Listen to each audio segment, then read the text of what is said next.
ہوائے بزم سلاطین دلیل مردہ دلی، کیا ہے حافظ رنگین نوا نے راز یہ فاش۔ کاش کہ یہ شعر جو ہے مسلمانوں کو سمجھ میں آ جائے۔ وہ یہ سمجھتے ہیں کہ بڑے لوگوں کے ساتھ گھومنے سے یا طاقتور لوگوں کے ساتھ گھومنے سے یا ان کی ہاں میں ہاں ملانے سے زندگی اچھی ہو جاتی ہے۔ اقبال کہہ رہے ہیں اس کے برعکس کہ اگر آپ کسی طاقتور لوگوں کے ساتھ، سلطانوں کے ساتھ اگر آپ گھومیں گے تو آپ کا دل جو ہے وہ مردہ ہو جائے گا، کیونکہ جی حضوری کرنے میں سوائے مردہ دل ہونے کی اور کچھ نہیں ہوتا۔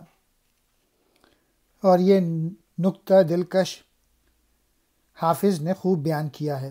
یہ فارسی میں اس کا ترجمہ کر دیتا ہوں۔ اگر تجھے حضرت خضر علیہ السلام کے ساتھ بیٹھنے کی آرزو ہے تو آب حیات کی طرح سکندر کی آنکھوں سے اوجھل رہے۔